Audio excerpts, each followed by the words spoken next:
Olá, pessoal.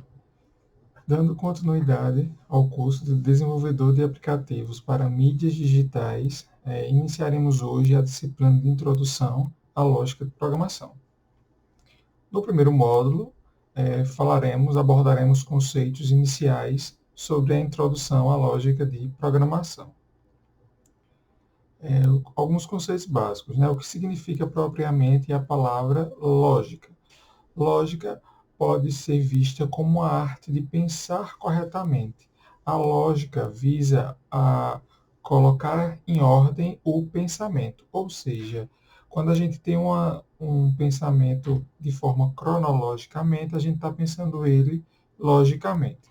Vamos ver o exemplo a seguir, né? A gente faz isso muito no nosso dia a dia. Por exemplo, sei que o livro está no armário.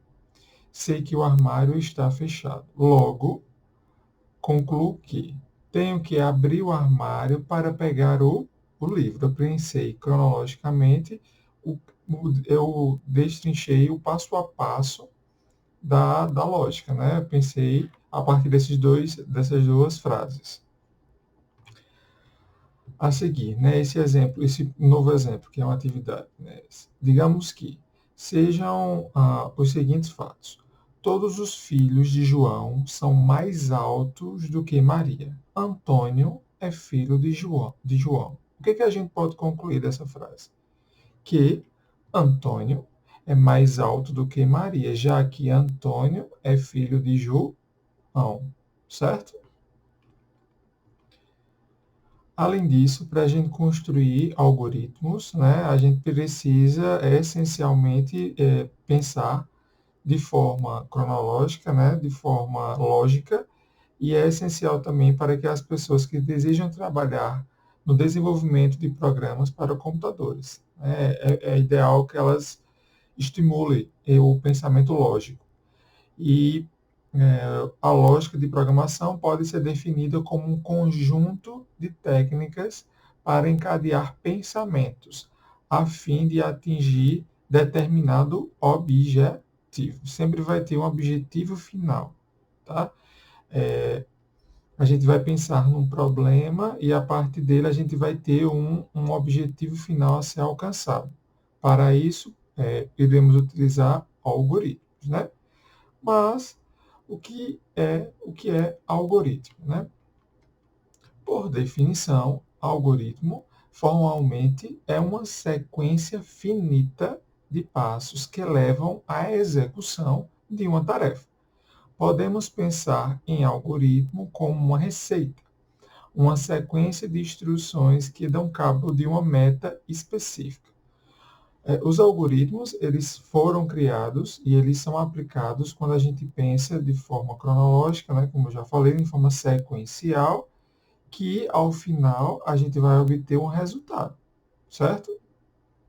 Ou seja, né, quando criamos um algoritmo, apenas apontamos uma sequência de atividades que levam à solução daquele problema. Ao longo dessa disciplina, a gente vai ver exemplos que deverão ser, para que sejam resolvidos, né, solucionados, é preciso que a gente crie, elabore algoritmos, tá? A partir de um problema. Né? Nesse caso aqui, o nosso problema, digamos que a gente precisasse trocar uma lâmpada.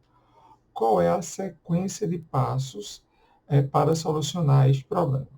Primeiro vai ter que pegue uma escada, depois posicione a escada embaixo da lâmpada, pegue uma lâmpada nova, suba na escada, retire a lâmpada velha, coloque a lâmpada nova. Se você pular ou não fizer esses passos, executar esses passos, pode ser que o objetivo final, que é trocar a lâmpada, não vai ser solucionado. Né? A gente vai fazer o passo a passo, mas que não vai obter o resultado esperado. Né? Esta solução é apenas uma de muitas possíveis para o problema apresentado. Para a gente trocar a lâmpada, a gente pode seguir vários passos. É importante dizer isso. Muitas pessoas, elas que nunca estudaram algoritmos, elas pensam que devem seguir sempre a mesma resposta, digamos, né? Mas cada pessoa vai pensar de um jeito, cada um vai solucionar o problema de uma forma. Então, não existe apenas uma forma certa de trocar a lâmpada, por exemplo, como está aqui. Existem várias formas. Quer dizer que uma está errada e outra está certa? Como é que a gente vai saber, né? Vai saber, vai mensurar isso de forma que, se a lâmpada ela foi trocada e agora a gente tem luz naquele ambiente, o objetivo foi concluído com sucesso, certo? Isso vai ser o que a gente vai mensurar nesse caso aqui deste problema. Em algoritmos com estruturas de decisão. Há algoritmos nos quais a execução de alguns passos pode depender da decisão a serem tomadas. Por exemplo, no nosso primeiro algoritmo define os passos para trocar uma lâmpada. Em algum momento, perguntamos se a lâmpada está queimada, simplesmente trocamos sem saber se ela precisaria realmente ser trocada. Antes da gente criar os algoritmos e as estruturas de decisão, a gente tem que levar em conta todos esses fatores, né? Tem que se questionar. Caso a nova lâmpada, nesse caso aqui seria uma estrutura de repetição, né? Caso a nova lâmpada não acenda, devemos trocá-la novamente e repetir esse procedimento indefinidamente até que uma lâmpada funcione. Em casos como esse, devemos utilizar uma estrutura de repetição, né? Ah, para o nosso objetivo final é que a lâmpada seja trocada, ela está com defeito, por exemplo, ela não está acendendo. A gente só vai dizer que solucionou o problema quando a gente tiver luz no ambiente. Ou seja, isso pode ser repetido diversas vezes, né? A gente pode repeti-lo por diversas vezes, se a gente não testar antes, né? Se aquela lâmpada realmente estava funcionando ou não. Formalizando a escrita de algoritmos. Para que os computadores sejam capazes de interpretar os algoritmos que desenvolvemos, precisamos transformar a sequência de passos que escrevemos em uma linguagem natural, para que uma linguagem possa ser entendida pelo computador. Essas linguagens são chamadas de linguagens de programação. É a transformação da nossa linguagem falada para a linguagem que o computador entenda. E isso pode ser feito a partir do uso de algoritmos e uma linguagem de programação, certo? Existem diversas formas e diversas linguagens de programação. Nesse primeiro momento na disciplina, utilizaremos o Portugal, que seria, que aí está por definição, é uma linguagem que une o formalismo das linguagens de programação à facilidade de compreensão da linguagem natural. Ele faz esse paralelo, certo? É mais como se fosse uma linguagem de entendimento e o mais próximo possível do que a gente vai ver em outros momentos na hora de programar, certo? Para que a gente consiga programar, a gente vai precisar entender e saber implementar e saber definir também o que são variáveis. Ao desenvolver nossos algoritmos, precisamos armazenar os dados referentes ao problema, como nome, número, telefone, mesmo ou para que essas variáveis resultem numa operação depois, né, numa tarefa posterior. Mas, para armazenar esses dados, precisamos solicitar ao computador que ele reserve um espaço de memória para o uso deste dado. A forma de solicitar ao computador que reserve memória é chamada de declaração de variáveis, certo? Antes da gente iniciar, é como se se a gente fosse pedreiros, por exemplo, e a gente fosse construir uma casa. Antes da gente começar a colocar a mão na massa, né, para construir a casa, a gente tem que saber quais são as ferramentas que a gente vai precisar para construir a casa. No caso aqui do computador, a gente vai ter que saber quais as variáveis e vai declará-las para saber qual é o tipo da variável que a gente vai usar naquele determinado momento e deve haver espaço na memória, seja do smartphone, seja do computador, que armazene esse dado, certo? Sintaxe. O que é a sintaxe? Sintaxe é a forma como a gente pode definir uma variável. A variável ela vai ter um nome, e aí está nome underline da variável, 2 pontos, tipo da variável. Professor, o que seria esse tipo da variável? Vamos lá. Se a gente fala em nome, a gente está falando em caracteres, que são as letras, tá? Seja as letras alfabéticas, vai de A a Z. Joia? Quando a gente fala em números, a gente pode falar em 2 tipos, os números inteiros e o número real, ou float, que seriam os números de dinheiro, os números de moeda. A gente pode falar o número inteiro seria 1, 2, 3, e o número real, float, que a gente vai ver mais à frente, nas aulas seguintes, é o número quebrado, ou seja, 1,50, 1,80, 2,10, 3,75. Já é? Então, este bloquinho aí indica, a gente vai ter um campo lá definido para que sejam declaradas as variáveis, né? O nome da variável é necessário informar que o nome que daremos àquela variável para que este nome seja armazenado no espaço de memória, ele seja guardado. E o tipo deve ser informado o tipo dos dados a serem armazenados na variável para que o computador saiba o tamanho do espaço de memória que ele vai utilizar mais à frente, certo? Por que declarar variáveis e como nomeá-las? Né? Existem algumas regras para fazer isso. Dentre nossas regras, a primeira delas, inicie sempre por caracteres alfabéticos, nunca por um número. Né? A gente sempre vai começar pelo nome, não pelo número, como está aí no exemplo.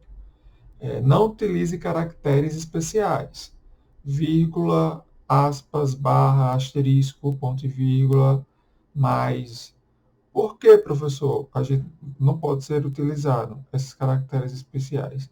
Porque talvez dentro dos programas que rodam as linguagens de programação, elas utilizem esses caracteres especiais para executar as tarefas, certo? Então, é por isso que não pode utilizar estes caracteres especiais. Não coloquem espaços ou hífens sobre os nomes, tá? Vocês vão ver que ao longo dos exemplos eu nunca vou colocar espaços, nem hífens, nem acentos nas palavras, tá? Se for querer separar, deixar 2 palavras distintas, né, elas separadas, você faz isso a partir do underline, já e crie suas variáveis com nomes sugestivos, com nomes que lembrem o que for o dado a ser utilizado, certo? A informação que no futuro vai ser levada em consideração. É bom que as pessoas que visualizem o seu algoritmo, elas saibam do que se trata a partir do nome, da nomenclatura que você deu nas variáveis.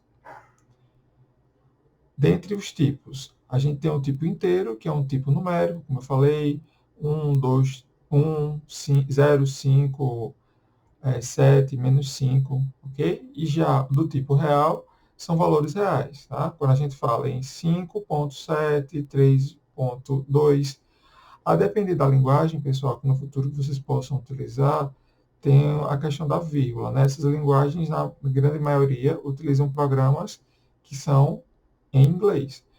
Então, em inglês, quando a gente fala em número real, não é vírgula, a gente usa ponto, ok? Tem um tipo de caractere que pode ser letra ou um símbolo que você pode nomear, tá? E aí no exemplo fala que é a questão de identificação do sexo de um ser humano, né? Poderia ser F de feminino ou M de masculino, que é apenas um caractere, né? O tipo cadeia é uma sequência de caracteres, diferentemente do anterior, que é um caractere apenas, né? Pode ser uma letra ou um símbolo. No tipo cadeia, é uma sequência de caracteres, certo? O que são as constantes, né? Às vezes precisamos armazenar valores que não se alteram.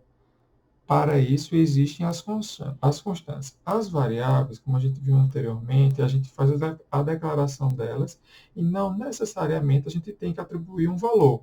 A gente só nomeia, vamos dizer assim, certo? Já em constantes, quando a gente coloca dessa forma que está aí na sintaxe, que é nome da constante, tem essa setinha, né, com o nome valor, você vai atribuir o valor e subentende dessa forma que esse valor ele não vai mudar ao longo do seu algoritmo, ao longo da sua tarefa que você vai mandar que o computador execute. Já é? Como exemplo aqui, né, nós temos alguns comandos de atribuição. Né?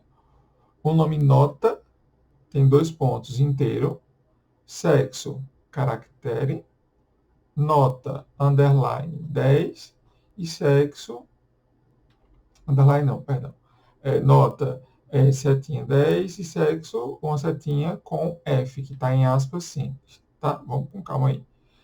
As duas primeiras linhas, eu defini as variáveis. E logo abaixo, nas linhas 3 e na 4, a gente atribuiu valores a elas, certo? Que, desta forma, eles não seriam variáveis para o nosso problema, digamos assim, certo?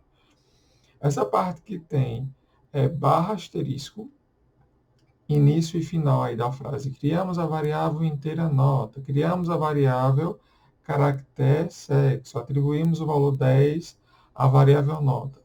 Isso são comentários. É muito importante que se tenha-se já a ciência de que, à medida que vocês forem construindo os algoritmos, para quem nunca teve a oportunidade, que irão aprender ao longo do curso, é importante que, para ficar documentado, vocês coloquem esses comentários, que pode ser dessa forma, com barra asterisco, ou então barra barra.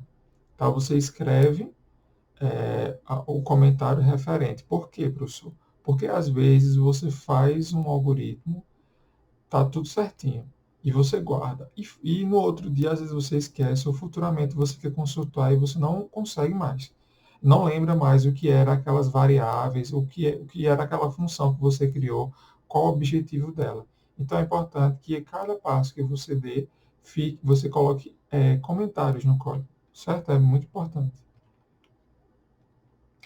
Bom, existem comandos de atribuição, como a gente viu, de entrada e de saída. Os comandos de entrada de dados, a gente pode ter o seguinte, na sintaxe aí, leia variável. Esse leia é a função responsável por ler o que o algoritmo digitou e armazena o valor na variável indicada. Já o nome variável é o nome da variável utilizada para armazenar o valor digitado. Vamos lá, embaixo a gente tem a sintaxe, que é nome, 2 pontos, inteiro, e leia, que é a variável que a gente atribuiu com o nome nota.